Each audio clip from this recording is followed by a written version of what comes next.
Bonjour à toutes et à tous. Donc, dans cette section, nous allons donc mettre en œuvre 4 exercices pratiques donc, pour approfondir donc, la maîtrise de nos concepts d'intégration continue, le Continuous Integration ou le CI. Et de la delivery continuous, c'est-à-dire la livraison donc continue, le CD, avec Jenkins donc en utilisant donc divers outils et services donc AWS. Voilà ce que nous allons faire. Donc, dans un premier exercice, nous allons configurer un pipeline donc CI, Continuous Integration, donc avec Nexus dans Jenkins.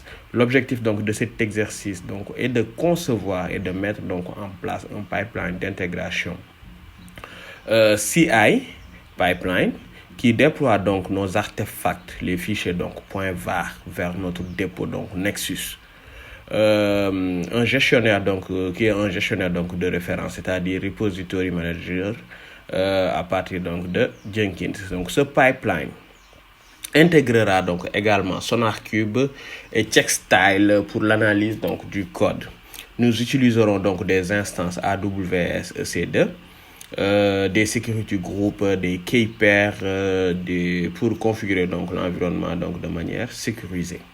Dans le deuxième exercice, donc, nous allons configurer donc, un pipeline CI avec Docker. Nous avons créé donc, des images et nous utiliserons aussi AWS ECR, les registres, conteneurs registrés donc, dans notre Jenkins.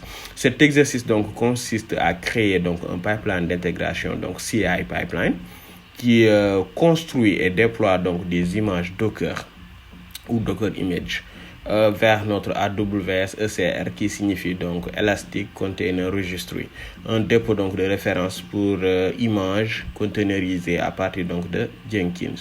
L'image Docker contiendra donc notre artefact généré donc et intégrera donc SonarCube et CheckStyle pour l'analyse donc du code. Comme pour le premier exercice, donc, nous utiliserons donc des instances EC2, des security groups, des key-pairs pour assurer donc la sécurité et la connectivité.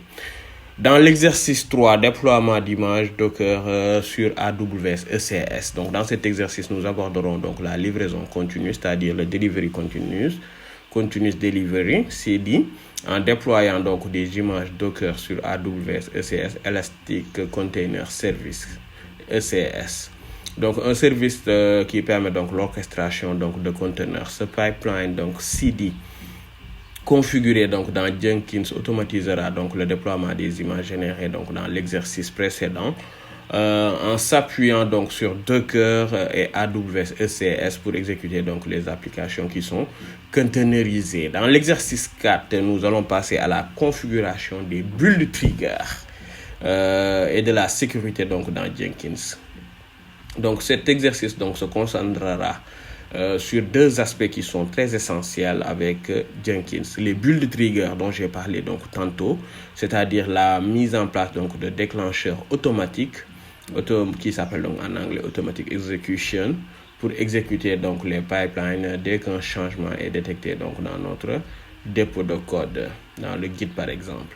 Jenkins Security, nous allons configurer donc la sécurité dans Jenkins, incluant donc la création de users, la gestion des rôles, ainsi que l'authentification ou l'autorisation aussi. Donc nous allons faire donc de l'authentification et de l'autorisation pour sécuriser donc l'accès dans Jenkins. Voilà ce que nous allons faire.